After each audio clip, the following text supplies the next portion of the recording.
ओम शांति। मंगलमय परमात्मा त्रिमूर्ति सदाशिवंकर श्रेष्ठ आत्मिक संतान मानंकु शुभ सकाळर शुभ अभिनंदन जणाइबा सह आजिर प्रभुचिंतनर आलोचना को मो समस्तंकु स्वागत जणाउछि। जेपरी सूर्य उदय हेले अंधकार दूरीभूत होइथाए, आलोक प्रकाश होई सबु किछि स्पष्ट रूपे दृश्यमान होइथाए।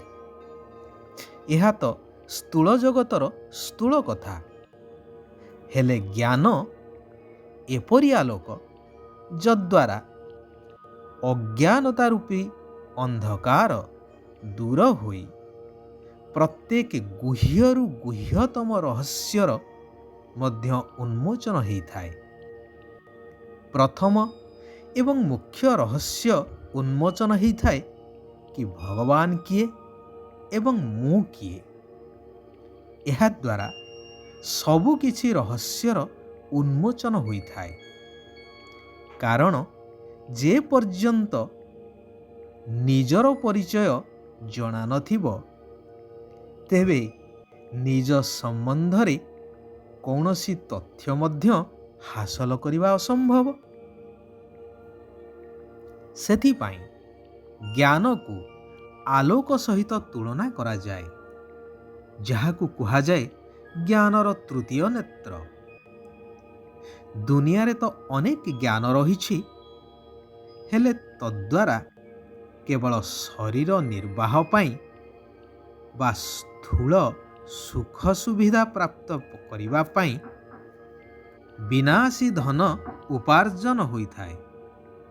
हेले वास्तविक सत्य ज्ञान, जहा सत्य पिता निराकार परमात्मा ही प्रदान करिथांती निराकारी आत्मा मानंकु, ताहा द्वारा आत्मा पवित्र सतो प्रधान होई अविनाशी धनर प्राप्ति करिथाए।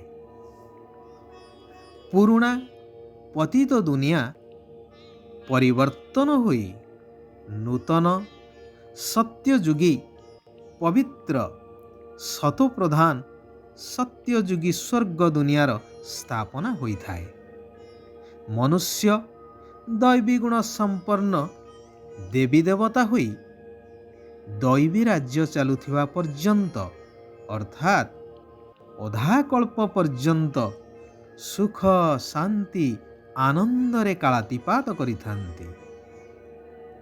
वर्तमान सारा विश्व अज्ञान अंधकार रे बुड़ी रहिछि। निजस्व आत्मिक स्वरूप को भूली पांच विकार रूपी माया रावण कबल रे आसी देह सर्वस्व होई जाइछि। तेणु परमात्मा पिता वर्तमान पुनः सत्य ज्ञान प्रदान करी आत्मिक स्मृति फेरई आणुछंती एवं कहउछंती, मधुर संतानगण तुम मानंकु एबे ज्ञानर तृतीय नेत्र मिली जाइछि। तुमे माने जानिछ जे प्रति 5000 वर्ष परे भोलानाथ निराकार शिव बाबांक द्वारा आमे एही ज्ञान सुनी मनुष्यरु देवता हेउछु। हेले जे पर्यंत एही ज्ञानर धारणा न होइछि, से पर्यंत एभली स्मृति आसी परिबो नाही। ज्ञान धारणा न हेबार मुख्य कारण हेउछि कि बुद्धि एणे तेणे घूरी बुलुछि। जनक सहित एक सत्य पितांक सहित पूरा जोग नाही। देही अभिमानी हेबा परिवर्ते देह अभिमानर वशवर्ती हेई रहिथांती। सेथिपाई धारणा हेउ नाही। बाबा कहुछंती, पिला माने एबे लौकिकतारे आस नाही, कारण जन्म जन्मांतर एही लौकिकतारे आसी अर्थात देहर बंधन रे आसी ବର୍ତ୍ତମାନ ଆମେ ଏହିଭଳି ସ୍ଥିତିରେ ଆସି ପହଞ୍ଚି ସାରିଛେ। ପରସ୍ପରର ନାମ ରୂପକୁ ମନେ ପକାଅ ନାହିଁ। ଏକମାତ୍ର ବାବା, ଦ୍ୱିତୀୟ କେହି ନୁହେଁ। ଏହି ପାଠକୁ ପକ୍କା କର। ଅନ୍ୟର ଅର୍ଥାତ୍ ଦେହଧାରୀର ପଛରେ ପଡ଼ ନାହିଁ।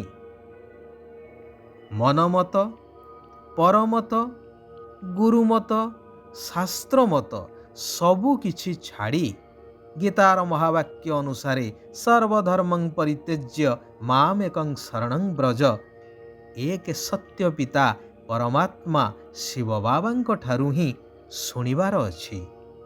ତାଙ୍କରି ଠାରୁ ରାୟ ବା ମତ ନେବା ଆବଶ୍ୟକ। ଏହାଦ୍ୱାରା ତୁମେ ଦୁଃଖରୁ ମୁକ୍ତ ହୋଇଯିବ।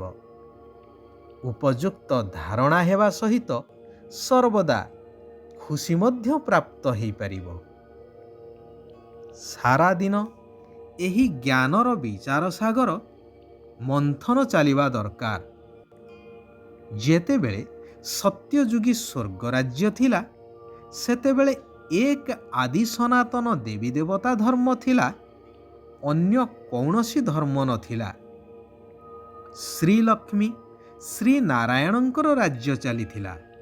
ସମସ୍ତେ ଦୈବୀଗୁଣ ସମ୍ପନ୍ନ ଦେବୀ ଦେବତା ସମ୍ପୂର୍ଣ୍ଣ ପବିତ୍ର ଥିଲେ। ଯେଉଁମାନଙ୍କର ବର୍ତ୍ତମାନ ଜଡ଼ଚିତ୍ରର ସ୍ମାରକୀ ରୂପରେ ଗାୟନ ଏବଂ ପୂଜନ କରାଯାଉଛି ମହା ଆଡ଼ମ୍ବର ସହକାରେ। ଅର୍ଥାତ୍ ସେମାନେ ନିଶ୍ଚୟ ଦିନେ ଏଠାରେ ରାଜ୍ୟ କରି ଯାଇଛନ୍ତି। ତେଣୁ ତ ଆମେ ତାଙ୍କର ସ୍ମୃତି ରୂପରେ ତାଙ୍କର ମୂର୍ତ୍ତି ବା ଫଟୋକୁ ପୂଜନ କରୁଛେ। ଏହା ସବୁ ଜ୍ଞାନ ଦ୍ୱାରା ହିଁ ସ୍ପଷ୍ଟ ହୋଇଥାଏ। ଏହା ହେଉଛି ଈଶ୍ୱରୀୟ ବିଶ୍ୱବିଦ୍ୟାଳୟ। ଯେପରି ଡାକ୍ତରୀ ପଢ଼ି ପାସ୍ କଲେ ଡାକ୍ତର ହେବା ସୁନିଶ୍ଚିତ, ସେହିଭଳି ଏଠାରେ ଈଶ୍ୱର ପାଠ ପଢ଼ାଉଛନ୍ତି ଈଶ୍ୱରଙ୍କ ସମାନ ଅର୍ଥାତ୍ ଦେବୀ ଦେବତା କରାଇବା ପାଇଁ। ତେବେ ଯିଏ ଏହି ପାଠକୁ ଠିକ୍ ଭାବରେ ପଢ଼ି ସମ୍ପୂର୍ଣ୍ଣ ପାସ୍ ହେବ ବା ଉତ୍ତୀର୍ଣ୍ଣ ହେବ, ସେ ହିଁ ଏହି ପଦର ଅଧିକାରୀ ହୋଇପାରିବ। ନିଜେ ପଢ଼ିବା ସହିତ ଜ୍ଞାନ ରୂପକ ଶଙ୍ଖ ଧ୍ୱନି କରି ସମସ୍ତଙ୍କୁ ସଜାଗ ବା ଜାଗ୍ରତ କରିବା ଦରକାର। ପ୍ରଥମେ ନିଜେ ଧାରଣା କରି ପୁଣି ଅନ୍ୟକୁ ବୁଝେଇବା ଦରକାର। ଖାଇବା ପିଇବାରେ ବହୁତ ଧ୍ୟାନ ଦେବା ଦରକାର। ପତିତ ବା ବିକାରୀଙ୍କ ହାତରୁ କେବେ ବି ଅଶୁଦ୍ଧ ଭୋଜନ ଗ୍ରହଣ କରିବା ଉଚିତ ନୁହେଁ। ଭଗବାନଙ୍କର ଶ୍ରୀମତକୁ ପାଳନ କରି ପ୍ରବୃତ୍ତିରେ ରହି ମଧ୍ୟ ଘର ସଂସାର ସମ୍ଭାଳି ମଧ୍ୟ କିଭଳି ପବିତ୍ର ରହୁଛ, ସେହି ଅନୁଭବ ଅନ୍ୟମାନଙ୍କୁ ଶୁଣାଇ ସେମାନଙ୍କର ମଧ୍ୟ କଲ୍ୟାଣ କରିବାକୁ ପଡ଼ିବ। ଶିବ ବାବା ବରଦାନ ଦେଉଛନ୍ତି କି ସାଧନ ବା ସହଯୋଗର ପ୍ରଭାବରେ ଆସିବା ପରିବର୍ତ୍ତେ ପ୍ରକୃତିକୁ ଦାସୀ କରି ବିଜୟୀ ଆତ୍ମା ଭବ। ଯୋଗୀ ପୁରୁଷ ବା ପୁରୁଷୋତ୍ତମ ଆତ୍ମାମାନେ କେବେ ବି ପ୍ରକୃତିର ପ୍ରଭାବରେ ଆସିନଥାନ୍ତି। ତୁମେମାନେ ପୁରୁଷୋତ୍ତମ ସଙ୍ଗମ ଯୁଗୀ ବ୍ରହ୍ମାମୁଖ ବଂଶାବଳୀ ଶ୍ରେଷ୍ଠ ବ୍ରାହ୍ମଣ ଆତ୍ମାମାନେ ପୁରୁଷୋତ୍ତମ ଏବଂ ଯୋଗୀ ଆତ୍ମା ଅଟ। ତେଣୁ ପ୍ରକୃତିର ପ୍ରଭାବରେ ଆସିବା ପରିବର୍ତ୍ତେ ପ୍ରକୃତିକୁ ନିଜର ସହଯୋଗୀ କରିଦିଅ, ନିଜର ଅଧୀନ କରିଦିଅ। ସଦା ପ୍ରସ୍ତୁତ ସିଏ, ଯିଏ ପ୍ରତ୍ୟେକ ଘଡ଼ିକୁ ବା ପ୍ରତ୍ୟେକ ମୁହୂର୍ତ୍ତକୁ ଅନ୍ତିମ ଘଡ଼ି ବା ଅନ୍ତିମ ସମୟ ବୋଲି ଭାବିଥାନ୍ତି। ଆଚ୍ଛା, ଆଜି ପାଇଁ ଏଇଠାରେ ଆମେମାନେ ବିରାମ ନେବା। ଆସନ୍ତାକାଲି ପୁନଃ ଠିକ୍ ଏହି ସମୟରେ ଆମେମାନେ ସେହି କଲ୍ୟାଣକାରୀ ପରମାତ୍ମା ପିତାଙ୍କର ଆଉ କିଛି କଲ୍ୟାଣକାରୀ ମହାବାକ୍ୟକୁ ଶ୍ରବଣ କରିବା। ନିଜ ଜୀବନକୁ ପରିବର୍ତ୍ତନ କରିବା ସହିତ ସାରା ବିଶ୍ୱକୁ ପରିବର୍ତ୍ତନ କରିବାର ମହାନ କାର୍ଯ୍ୟ କରିଚାଲିବା। ওম শান্তি, ওম শান্তি, ওম শান্তি।